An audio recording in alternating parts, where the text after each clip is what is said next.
In the vast, shadowy depths of the world's oceans, there exist war machines unlike anything else humanity has created. These are the nuclear submarines of the United States Navy, silent, unseen, and almost untouchable.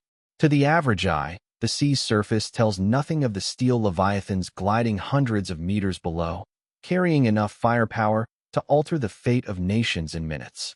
For decades, these vessels have been the cornerstone of America's nuclear deterrent strategy, part of the legendary nuclear triad, alongside land-based missiles and strategic bombers. But in recent years, a single region has increasingly drawn their focus: the icy, unpredictable waters near Russia. This is where stealth meets strategy in a constant, invisible contest. The U.S. Navy's submarines are not just weapons. They are platforms of intelligence, surveillance, and control. They slip into areas where satellites can't see and where warships dare not go. Against Russia, whose own undersea fleet is formidable, this game becomes a high-stakes duel played in silence. Every move is measured. Every patrol is a message, often delivered without a single shot fired. Their mission is not only to prepare for a possible war, but to prevent one. A U.S. ballistic missile submarine hidden in the deep is a promise. To allies, it means security. To adversaries, it means certain retaliation. In the cat-and-mouse world of undersea warfare, deterrence is as much about being unseen as it is about being ready. The United States nuclear defense relies on three main pillars: the nuclear triad, and its submarine force is arguably the most survivable of them all. Unlike missile silos on land or strategic bombers that can be tracked on radar, a submarine hidden in the depths is almost impossible to locate. This makes them the ultimate insurance policy against a surprise nuclear strike. U.S. ballistic missile submarines, officially known as SSBNs, form the underwater leg of this triad. Their job is simple in concept but immense in consequence: to remain hidden for months at a time, ready to unleash a devastating counterattack if the United States is ever attacked. These vessels can carry up to 20 Trident II-D5 missiles, each with multiple independently targetable warheads. The destructive power they hold is almost incomprehensible. A single submarine can strike dozens of targets with incredible precision. Patrolling silently beneath the surface, these SSBNs operate in vast, predetermined patrol zones. The crew lives in a world of constant readiness, their location known only to a handful of people back on shore. The submarine's very existence beneath the waves is a deterrent in itself, a hidden reminder that any hostile act could be met with overwhelming force. When tensions rise with Russia, these patrols often shift closer to strategic waters, regions where they can respond quickly to threats. And while their exact locations remain top secret, the message to Moscow is clear: the deep ocean hides a power that cannot be disarmed. During the Cold War, U.S. and Soviet submarines played a dangerous game of underwater chess. Each side deployed nuclear-armed submarines, each trying to remain undetected while shadowing the other. The stakes were life and death, and the ocean was the silent battlefield. American SSBNs would often operate far from Soviet waters, relying on the vastness of the ocean to conceal their presence. In contrast, the Soviet Union adopted the Bastion strategy, keeping their missile subs closer to home in heavily defended areas like the Barents Sea, protected by naval and air forces. This difference in approach shaped submarine tactics for decades. Today, with tensions between Washington and Moscow resurfacing, the Arctic and the North Atlantic have once again become strategic hotspots. U.S. submarines can operate under thick polar ice, using it as cover, while advanced sonar systems allow them to track Russian submarine movements in near silence. The melting Arctic ice has also opened new navigation routes, giving subs faster access to both the Atlantic and Pacific and making the high north a renewed point of interest for both nations. For the U.S. Navy, this isn't just about deterrence. It's about maintaining an invisible but constant presence where it matters most. The Russians know the subs are there. They just don't know exactly where. And that uncertainty is one of America's greatest strategic advantages. Russian boomers, their ballistic missile submarines, remain the crown jewels of Moscow's nuclear deterrent. These massive vessels, such as the Boryai class, can carry up to 16 Bulava intercontinental ballistic missiles, each capable of delivering multiple nuclear warheads. If even one of these subs survives an initial strike, it could inflict catastrophic damage on an enemy. That is why they are so heavily guarded, and why the U.S. Navy invests so much effort in tracking them. American attack submarines, particularly the Virginia-class and the older but still deadly Los Angeles-class, specialize in this task. They are equipped with advanced sonar arrays, both passive and active, that can detect the faintest sounds, from the whir of a propeller to the creak of a submarine's hull under pressure. These subs can shadow Russian boomers for days or even weeks, often without the Russians realizing they're being followed. The cat-and-mouse game is constant. Russian subs try to lose their tails by maneuvering through noisy environments, hugging continental shelves, or slipping under ice sheets where sonar detection becomes more difficult. But the U.S. has decades of experience in these waters, along with intelligence gathered from satellites, aircraft, and undersea listening devices.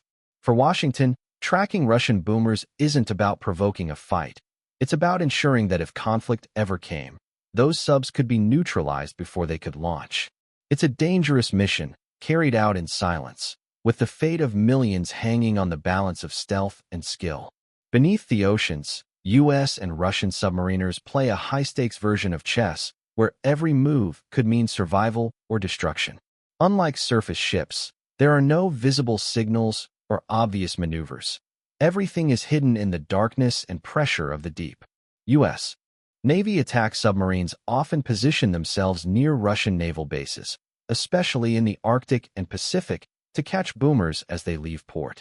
These encounters are tense. The Americans must stay close enough to keep track of the target, but far enough to avoid detection. One wrong calculation, and the Russian crew could realize they're being shadowed, leading to aggressive countermaneuvers or even dangerous underwater standoffs. Technology plays a huge role in this duel. American subs deploy towed sonar arrays stretching hundreds of meters behind them, reducing self-noise and picking up distant contacts. Russians respond with decoys, noisemakers, and unpredictable course changes. The environment itself becomes a weapon. Underwater ridges, thermal layers, and currents can hide or reveal a sub depending on skill and luck. While both nations officially avoid collisions or hostile engagements, history tells a different story. There have been incidents, unconfirmed, of course, where submarines brushed hulls in the dark or where tracking turned into a silent dance of pursuit that lasted days. These moments never make headlines, but they define the invisible front line of nuclear deterrence. The Cold War produced countless stories of submarines coming dangerously close to disaster, most of them classified, whispered only in naval circles. One such case, rumored but never officially confirmed, involved a U.S. attack submarine trailing a Russian boomer in the Barents Sea. For days, the American crew shadowed the target, matching every turn and speed change.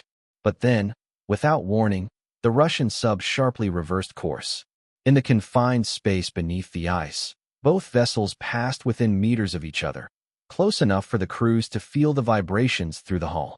Other accounts speak of submarines tapping into undersea communication cables to intercept enemy transmissions or sneaking into shallow coastal waters where detection was almost certain.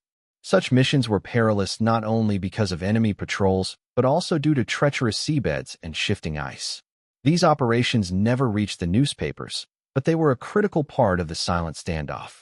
Every time a U.S. submarine returned from one of these missions, its crew carried not just the satisfaction of success, but the weight of what could have happened: a collision, an armed confrontation, or an international incident that might have sparked a nuclear exchange. The ocean, vast and unmarked, became a graveyard of secrets, where the quiet hum of a reactor and the faint ping of sonar were the only witnesses. For all their secrecy, U.S. and Soviet nuclear submarines sometimes found themselves in dangerously close encounters. Beneath thousands of feet of water, collisions happened, steel hull scraping against steel hull, both sides shocked at the proximity of their adversary. In 1968, the USS Scorpion, a U.S. nuclear submarine, was lost under mysterious circumstances in the Atlantic, with all 99 crew members perishing. Official explanations point to possible torpedo malfunctions, but to this day, some speculate about a Soviet role. The Soviets suffered tragedies too. The 129 sank in 1968 in the Pacific, prompting a top-secret CIA operation, Project Azorian, to recover parts of the vessel from the ocean floor without alerting Moscow. Some close calls nearly triggered open conflict. On several occasions, Soviet attack submarines tailed U.S. ballistic missile subs dangerously close, risking collision in an effort to maintain contact. American crews sometimes responded with evasive maneuvers or by going deep into thermoclines, layers in the ocean where water temperature shifts sharply, bending sonar signals and hiding them from pursuit. These near misses were reminders that the underwater Cold War wasn't bloodless. One wrong move could have turned a shadow game into a shooting war, with catastrophic consequences. Today, U.S. nuclear submarines still glide through the world's oceans, carrying the same silent authority they did at the height of the Cold War. The technology has advanced, quieter propulsion, more sophisticated sonar, longer patrol ranges, but the mission remains rooted in deterrence. The Ohio-class ballistic missile submarines continue their silent patrols, each armed with Trident 2D5 missiles capable of striking targets across the globe. Meanwhile, the newer Virginia-class fast attack submarines hunt quietly for potential threats, gather intelligence, and, if necessary, deliver precision strikes. Their presence serves a dual purpose: to assure allies and to warn adversaries. Few nations possess the capability to operate such vessels, and fewer still can maintain them in constant readiness beneath the waves. Yet, the legacy is not without debate. Critics point to the immense costs of building and maintaining nuclear subs and the inherent dangers of keeping nuclear weapons deployed 24/7. Supporters argue that these vessels remain one of the strongest deterrents against large-scale war, precisely because they are so difficult to find and destroy. In the deep ocean, where sunlight never reaches and silence reigns supreme, these machines embody a paradox: weapons of unimaginable destruction designed to ensure peace. This silent service endures, a shadow beneath the seas, its true movements known only to a select few, and its significance woven into the very fabric of modern naval strategy.